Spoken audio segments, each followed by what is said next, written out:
Cloud recording, thank you. So, thank you everybody. Thank you, Dennis, for that wonderful, complete Dharma talk in 10 minutes, the entire Dharma talk, all the Dharma talk you'd ever need to hear in 10 minutes. I do want to say something. Dennis talked about mind, and he said, we think our mind is here, but there's another model of it, and in that model it's here, and that's the Chinese word shim, which means heart mind. But there's another way of thinking of mind, which is that my mind does not belong to me, and your mind does not belong to you. So this means this mind is very, very wide mind. It's not limited to one body. It's not a lot of little minds in a lot of bodies. It's this big, giant, universal mind that we are just simply a part of. So I wanted to mention that conception of mind also. So thank you very much. And now if there are any questions, please unmute yourself and ask.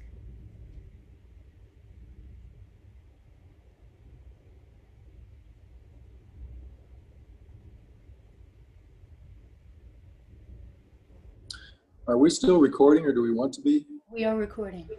Okay. But you will not show up. Your voice will appear, but your picture will not appear.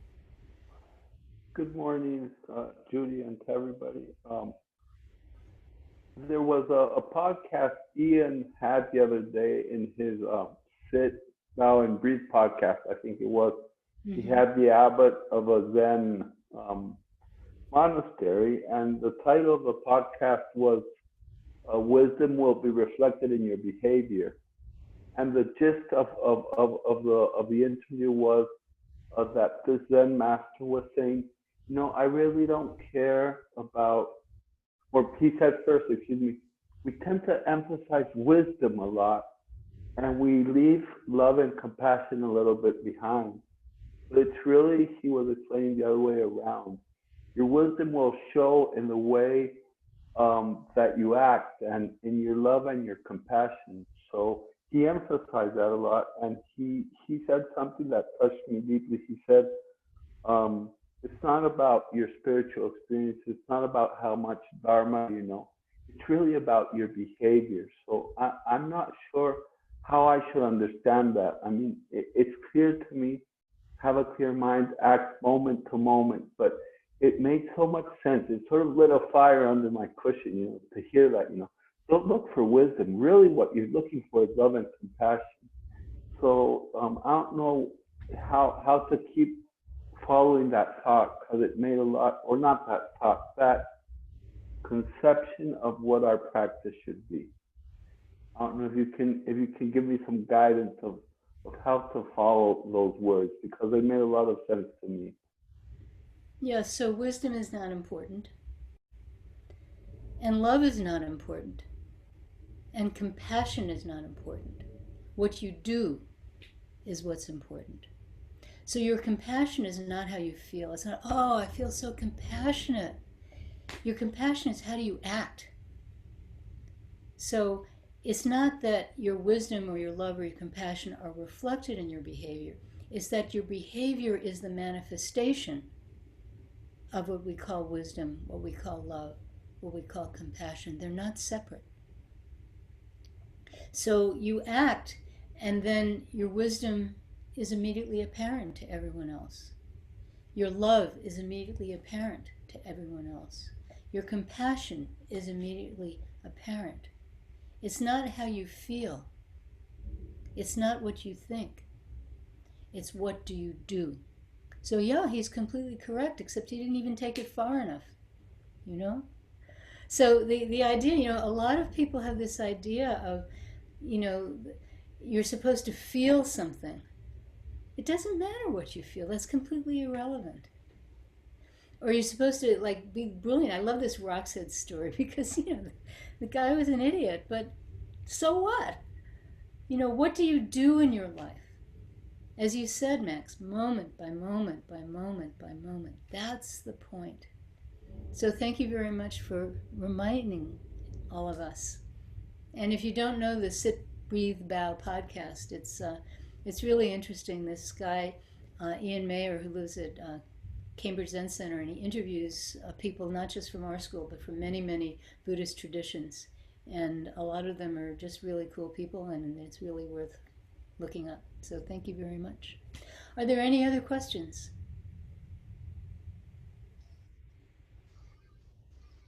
Me. Hi, Um, Sarah. Good morning, Zen Master. And before I start, I just want to thank you for your talk just now during the whole world is a single flower. And hi to Dennis. We were in the same retreat at Providence earlier this year. I have a question regarding, keep trying. It has been very difficult for me to sit or listen to the Dharma talk at midnight over here in Singapore. Like yesterday when I was attending Zen Master Guang's platform sutra class, and today I'm practically forcing myself to stay awake. And and and Dennis was there when we were in the retreat. I have the same thought in my mind. Like, why am I doing this? I'm so sleepy. I'm so tired. Why do I have to sit when I'm so tired? And the only reason I can come up for myself would be, okay, when I want to die, when I'm going to die, maybe I'm so sleepy. So this is good practice for me. So do you have any advice? Like, why do we have to do this when we are like already so tired? Thank you. So, Sarah, I want to thank you for your energy and your example, because I don't know if I could stay up until midnight listening to Dharma talks. Um, so why do we do this? So on retreats, when we're practicing on retreats, that's a special situation. So when we have in-person retreats, not Zoom retreats, then we have in-person retreats. We get up at like about before 5 o'clock, and we start practicing at 5 or 5:15 depending on the center. And some places they start practice at 4:30, so they get up like at 4 or 4:15. And then we don't stop practice at night until 9:30 or 9:45, something like that. And some places they go later, maybe until 10 o'clock. So your body is really being pushed. It's very, you have a little bit of time for naps and stuff, but the fact is you're really, really tired, really sleepy, really tired. And that's actually part of the point, because when we're not tired, we have these sort of protective fences that come between us and the world. And all our deepest fears and anxieties and grief and all that stuff is kind of kept in a nice little box. And we have the energy to keep that box closed. But then when we're really, really tired, we can't keep that box closed. We can't keep those fences up. And then we really have to face things that ordinarily we can avoid facing. And parts of ourselves come out that are really difficult to deal with. And because it's a retreat, you can't talk to anyone. If you suddenly get angry, you can't start yelling at someone else and get rid of your anger that way. If you're really sad, you can't, start sobbing. I mean, people do cry on retreats. I've cried, like tears go down my face, but I'm not like sobbing loudly. You can't ask somebody for a hug. You're just stuck there. And because your defenses are down and everything's coming up, and there it is, and you still keep this strong center. This goes back to what I said earlier. It's not how you feel, it's what you do.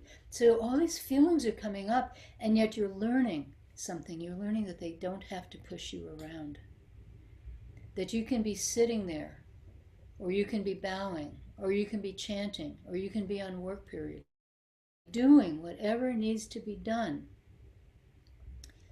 without being pulled around by your feelings. So on retreats, this tiredness is very important. It's actually part of the process by which we learn that our actions are not dominated by our desire, our anger, and our ignorance. We can be independent of our desire and our anger and our ignorance. They don't necessarily go away, but they don't have to run our life. Zen Master Sung San called that your backseat driver. He said, "You tell your backseat driver, shut up!" Like that. So you learn, you don't have to listen to your backseat driver. You don't even have to bother telling your backseat driver to shut up. You just do what you have to do. So that's tiredness on retreats. As for the rest, I don't know what to tell you.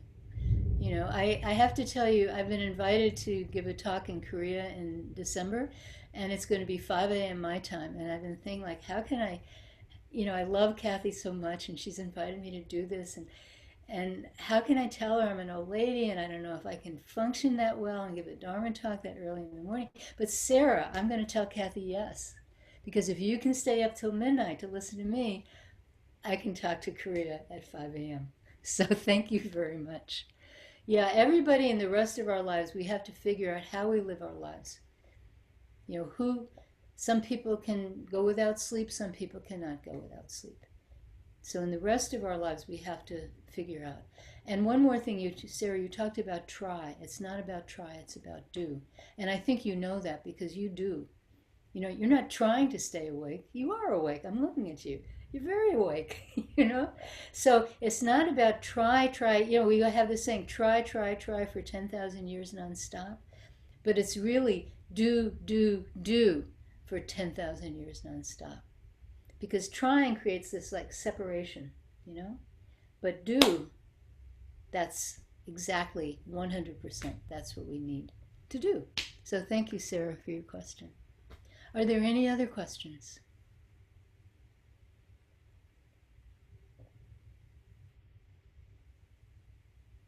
I have a question. Sure. Hi, Margaret. Hi. I'm trying to figure out how to frame the question. I thought I had it. Okay. People who study cults and the dangers of cults, one of the warning signs of a cult is sleep deprivation. How does the Quantum School of Zen guard against that because when people are sleep deprived, they are more inclined to believe things that a cult is offering. So could you talk a little bit about how quantum is not a cult and why? Well, maybe we are a cult, but I don't think we are because we don't ever tell anyone what to believe.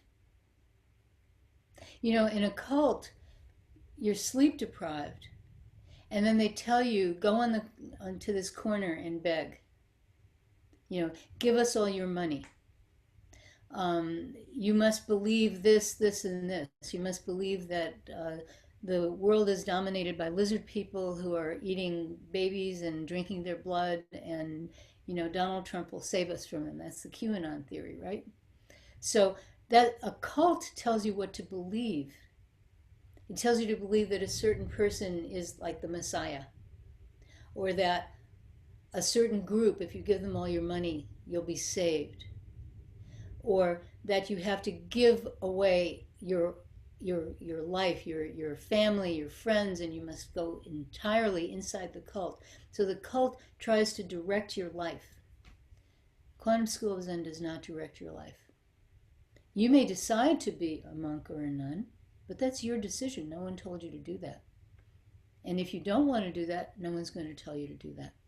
And no one's going to ask that you give away all your money. And no one's going to ask that you leave your family. And no one's going to ask that you denounce your friends. And no one's going to ask that you vote for this political party or that political party, or that you believe this particular conspiracy theory or that particular conspiracy. So that's the difference. And I should say that all serious meditative traditions lack of sleep, which is not the same as sleep deprivation. Sleep deprivation is you force people not to sleep or else. But on a retreat, you're always free to leave the retreat. No one's going to stop you. And you can even come back later.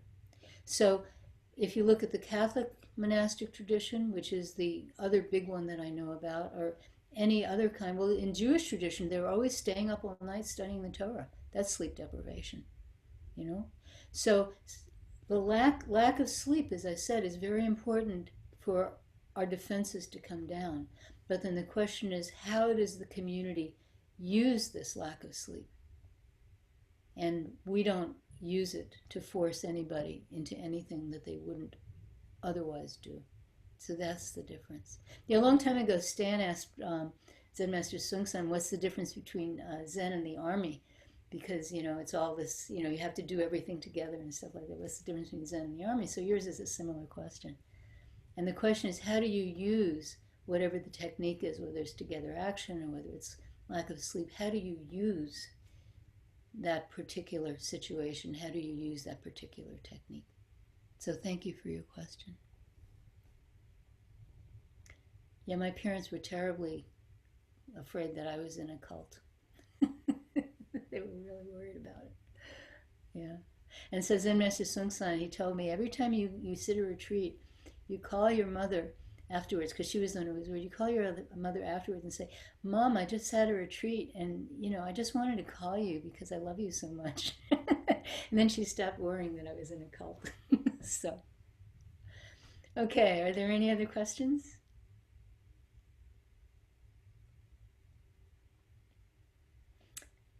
Well, if there are no other questions, this is actually about the time to stop. So we have a few announcements, and then